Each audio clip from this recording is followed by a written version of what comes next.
السلام علیکم۔ کراچی میں تیل کا خیز واقعے نے کھلبلی مچا دی ہے۔ کراچی ایئرپورٹ کے قریب سابق ایس ایس پی ملیر راو انوار کی ڈبل کیبن گاڑی میں اچانک آگ بھڑک اٹھی۔ کیا آپ حالات حاضرہ سے آگاہی حاصل کرنا چاہتے ہیں؟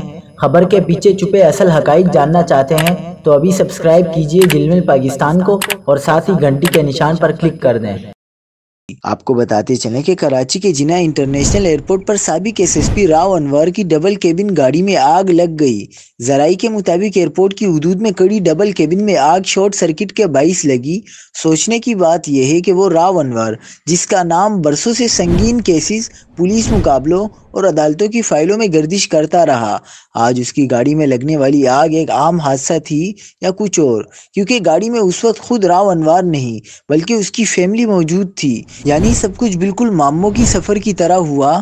گھر سے ایئرپورٹ کی طرف جاتے ہوئے اچانک دھواں اٹھا، پھر شعلے بھڑکے اور پھر خوف کی ایک لہر پیدا ہوئی۔ فائر بریگیڈ اور پولیس موقع پر پہنچی، بروقت آگ بجھا دی گئی، سب محفوظ رہے۔ ابھی سرکاری طور پر یہی کہا جا رہا ہے کہ آگ شارٹ سرکٹ سے لگی، مگر تحقیقات شروع ہو چکی ہیں۔